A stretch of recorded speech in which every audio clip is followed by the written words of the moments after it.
Bueno, hoy estoy un poco resfriado, pero igual quería seguir leyendo el segundo capítulo de El peregrino ruso. Seguí viajando durante mucho tiempo por toda suerte de regiones, acompañado de la oración de Jesús que me fortificaba y me consolaba en todos los caminos, en todas las ocasiones y en toda situación.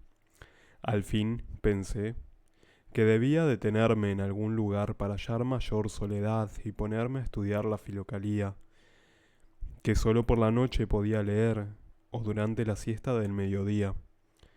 Grandes eran mis deseos de dedicarme de lleno a su estudio, para extraer de ella con fe la verdadera doctrina de la salud del alma por la oración del corazón. Por desgracia, para satisfacer este deseo no podía emplearme en ningún trabajo manual, pues había perdido el uso de mi brazo derecho desde mi infancia, y así, en la imposibilidad de erradicarme en ninguna parte, me dirigía a los países siberianos, hacia San Inocente y Irkutsk, en la creencia de que en las llanuras y bosques de Siberia encontraría mayor silencio y podría entregarme más cómodamente a la lectura y a la oración. Allá me fui, pues, recitando incesantemente la oración. Al cabo de cierto tiempo noté que la oración se originaba sola dentro de mi corazón, es decir, que mi corazón, latiendo con toda regularidad, se ponía en cierto modo a recitar las palabras santas de cada latido. Por ejemplo, 1. Señor. 2. Jesús. 3. Cristo. Y así con los demás. Dejaba de mover los labios y escuchaba con atención lo que decía mi corazón, acordándome de cuán agradable es esto según me decía mi difunto Starets. Después sentía un ligero dolor en el corazón, y en mi espíritu tan grande amor a nuestro Señor Jesucristo, que me parecía que si lo hubiera visto me hubiera echado a sus pies, los hubiera abrazado y bañado con mis lágrimas, dándole gracias por los consuelos que nos procuraba con su nombre, en su bondad y su amor por las criaturas indigna y pecadora. Muy pronto, brotó en mi corazón un dulce calor que inundaba todo mi pecho. Esto me condujo en particular a una atenta lectura a la filocalía, para ver qué decía de estas sensaciones y estudiar en ella el desarrollo de la oración interior del corazón. Sin este control, temía caer en la ilusión, tomar las acciones de la naturaleza por las de la gracia y ensoberbecerme por tan rápida adquisición de la oración, según lo que me había explicado mi difunto Starets. Por esta razón, caminaba sobre todo de noche y pasaba el día leyendo la filocalía, sentado en el bosque a la sombra de los árboles. Cuántas cosas nuevas, profundas e ignoradas llegué a descubrir en estas lecturas. Mientras duraba esta ocupación, sentía una beatitud mucho más perfecta que todo lo que hasta entonces había podido imaginar. Indudablemente que ciertos pasajes quedaban sin que mi pobre espíritu pudiera entenderlos, pero los efectos de la oración del corazón aclaraban lo que yo no entendía. Además, a veces veía en sueños a mi difunto Starets, que me explicaba muchas de las dificultades e inclinaba cada vez más a la verdad a mi alma tan poco inteligente. En esta absoluta felicidad pasé 2 largos meses del verano. Viajaba sobre todo por los bosques y caminos de la campiña. Cuando llegaba a una aldea pedía un saco de pan, un puñado de sal, llenaba de agua mi calabaza y seguía caminando otras 100 verstas.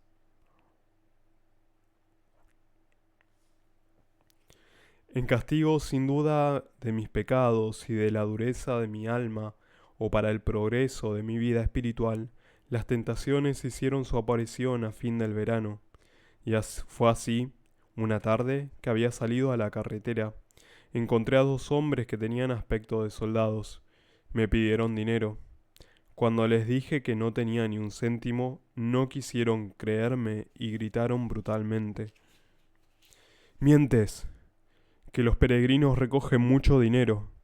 Uno de ellos añadió: «Es inútil hablar mucho con él». Y me dio con un palo en la cabeza. Caí sin sentido. No sé si estuve mucho tiempo así, pero cuando volví en mí me di cuenta de que estaba en el bosque cerca de la carretera. Mis ropas estaban hechas jirones y mi alforja había desaparecido. Gracias a Dios, me habían dejado mi pasaporte que llevaba escondido en el forro de mi viejo sombrero, a fin de poder enseñarlo fácilmente cuando fuera necesario. Me levanté y lloré amargamente, no tanto por el dolor cuanto por la pérdida de mis libros, la Biblia y la Filocalía, que estaban en la alforja que me robaron. Lloré y me afligí todo el día y toda la noche. ¿Dónde estaba mi Biblia, que yo leía desde pequeño y que siempre había llevado conmigo? ¿Dónde mi Filocalía, de la que tan grandes enseñanzas y consuelos sacaba? Infeliz que he perdido el único tesoro de mi vida sin haberlo aprovechado como debía. Mejor me hubiera sido morir que vivir así sin mi alimento espiritual. Jamás podré volverlos a tener. Por espacio de 2 días, apenas si pude caminar por la aflicción. Al tercer día, caí sin fuerza junto a un matorral y me dormí. Y he aquí que en sueños me vi en el eremitorio, en la celda de mi starets, a quien lloré mi dolor. El starets, después de haberme consolado, me dijo: «Que este acontecimiento te sirva de lección, de desapego de las cosas de la tierra, a fin de poder volar más libremente hacia el cielo. Esta prueba te ha sido enviada a fin de que no caigas en la voluptuosidad espiritual. Dios quiere que el cristiano renuncie a su propia voluntad y a todo apego a ella, para poder ponerse así enteramente en los brazos de la voluntad divina. Todo lo que Él hace es para el bien y la salvación de los hombres. Él quiere que todos los hombres sean salvos, de modo que ten ánimo y cree que Dios dispondrá con la tentación el éxito para que podáis resistirla. Pronto recibirás un consuelo mayor que todas tus penas». Al oír estas palabras, desperté y sentí en mi cuerpo fuerzas renovadas, y en mi alma como una aurora y una nueva tranquilidad.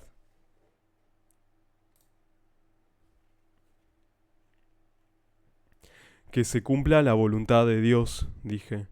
Me levanté, hice la señal de la cruz y partí. La oración obraba de nuevo en mi corazón como antes, y durante 3 días seguí tranquilo mi camino. De repente me encontré en él con una tropa de forzados, que eran conducidos bajo escolta. Al llegar junto a ellos vi a los 2 hombres que me habían robado, y como iban a la cabeza de la columna, pude echarme a sus pies y suplicarles que me dijeran dónde estaban mis libros. Al principio fingieron no conocerme, pero al final uno de ellos me dijo: «Si nos das alguna cosa, te diremos dónde están tus libros. Necesitamos un rublo de plata». Yo les juré que de un modo u otro se lo daría, aunque tuviese que mendigar para hacerme con él. «Tomad en prenda, si os interesa, mi pasaporte». Entonces me dijeron que mis libros estaban en los carros con los objetos robados que les habían recogido. «¿Cómo podré conseguirlos?» «Pídeselos al capitán de la escolta». Me fui donde estaba el capitán y le expliqué todo tal como había sucedido. En la conversación me preguntó si sabía leer la Biblia. «No solo sé leerla», le contesté, «sino que también sé escribir. Vos mismo veréis en la Biblia una inscripción que indica que me pertenece, y aquí tenéis en mi pasaporte mi nombre y apellido». El capitán me dijo: «Estos ladrones son desertores, vivían en una cabaña y se dedicaban a desplumar a los viandantes.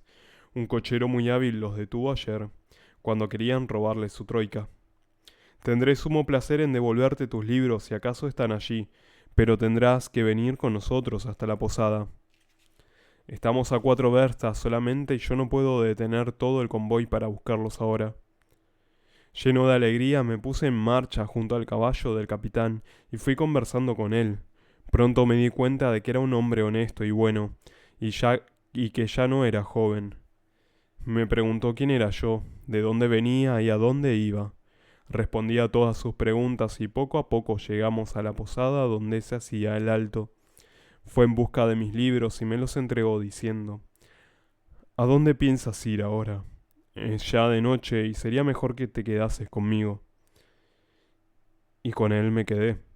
Sentía tal contento por haber recobrado mis libros que no sabía cómo dar gracias a Dios. Los apretaba contra mi corazón hasta sentir calambres en los brazos. Lágrimas de felicidad corrían por mis mejillas y mi corazón palpitaba de gozo y dicha. El capitán me miró y me dijo: Veo que sientes placer en leer la Biblia. En mi alegría no me fue posible responderle una sola palabra. Yo no hacía más que llorar. Él continuó: Yo también, hermano, leo cada día con gran atención el Evangelio. Y al momento, entreabriendo su uniforme, sacó de él un pequeño Evangelio de Kiev con cubierta de plata. Siéntate y te contaré cómo me fui acostumbrando a ello. Mesonero, que nos traigan la cena. Nos sentamos a la mesa. El capitán comenzó su relato. Desde mi juventud he servido en el ejército y nunca en una guarnición.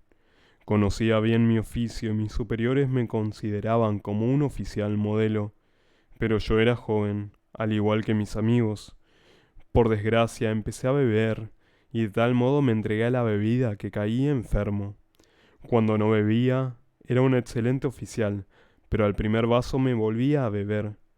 Tenía que guardar cama cada 6 meses. Tenía que guardar cama 6 semanas. Me aguantaron durante mucho tiempo, pero al fin, por haber insultado a un jefe después de haber bebido, fui degradado y condenado a servir 3 años en una guarnición. Me amenazaron con un castigo más severo aún si no abandonaba la bebida. En situación tan miserable quise luchar por contenerme, pero fue inútil. Me fue imposible renunciar a mi pasión y decidieron enviarme a un batallón disciplinario. Cuando me lo hicieron saber, yo no sabía lo que me esperaba. Un día, sentado en mi dormitorio, iba pensando en todas estas cosas, y en esto se presentó un monje que pedía para una iglesia. Cada cual daba lo que podía. Al llegar junto a mí, me preguntó por qué estaba tan triste. Yo hablé un poco con él y le conté mi desgracia. El monje se compadeció de mi situación y me dijo: Lo mismo que a ti le sucedió a un hermano mío, y voy a contarte cómo consiguió vencer su vicio. Su padre espiritual le dio un evangelio, y le ordenó leer un capítulo cada vez que le vinieran ganas de beber. Si las ganas volvían, debía leer el capítulo siguiente. Mi hermano puso en práctica el consejo, y de allí a poco tiempo quedó libre de la pasión por la bebida. Hace ya 15 años que no ha probado ninguna bebida fuerte. Imita su ejemplo, y pronto verás cuánto bien te hace abstenerte como él. Yo tengo un evangelio. Si quieres, mañana te lo traeré. A lo que yo repliqué: ¿Y qué voy a hacer yo con el evangelio, cuando ni mis esfuerzos ni los remedios de los médicos han podido conseguir que me abstenga de beber? Hablaba así porque jamás había leído el evangelio.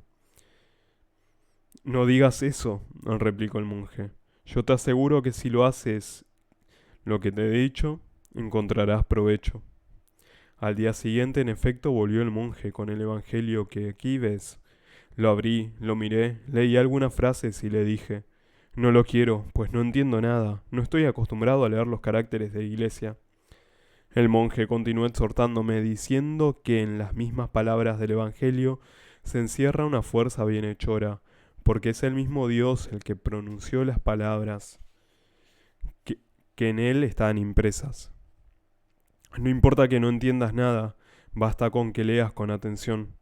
Un santo ha dicho: Si tú no comprendes la palabra de Dios, los demonios comprenden lo que tú lees y tiemblan. y seguramente que el deseo de beber es obra de los demonios. Y te digo además esto, San Juan Crisóstomo escribe que hasta el lugar donde está el Evangelio espanta a los espíritus de las tinieblas y es un obstáculo a sus intrigas. No me acuerdo ya muy bien, pero creo que di alguna cosa al monje, tomé su Evangelio y lo eché en mi baúl entre mis cosas, olvidándolo completamente. Algún tiempo después llegó el momento de beber.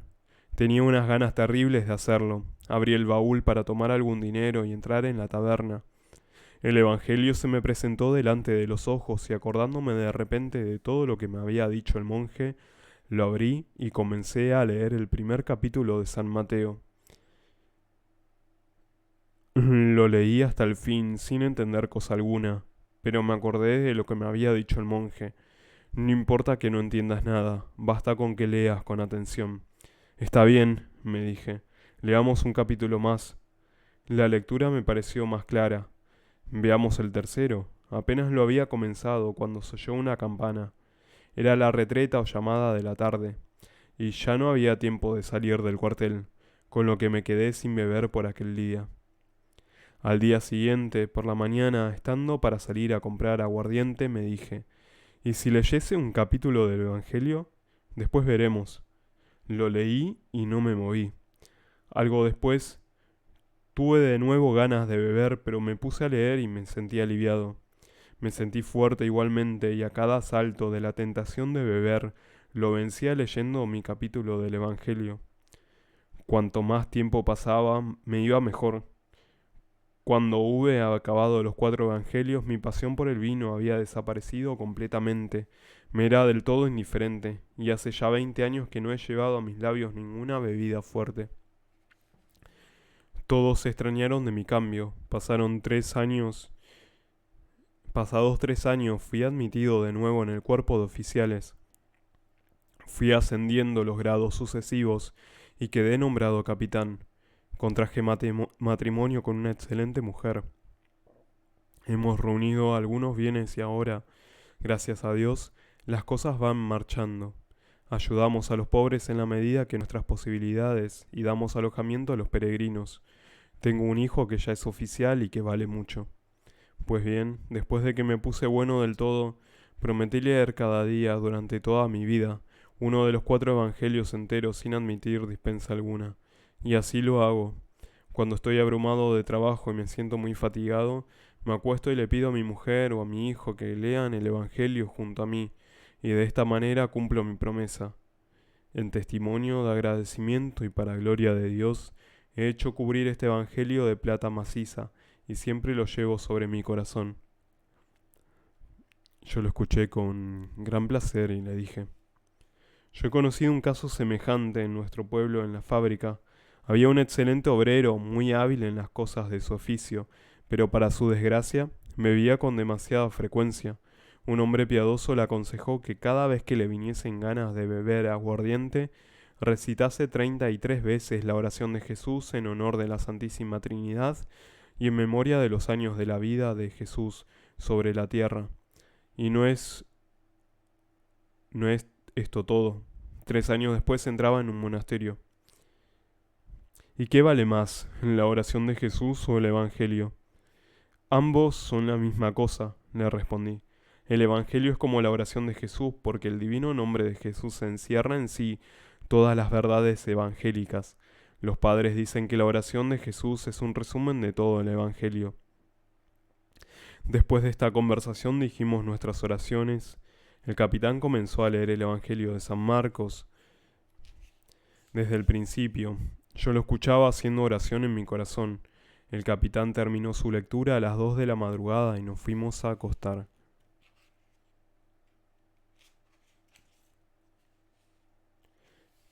Bueno, lo voy a dejar acá y en la próxima continuamos.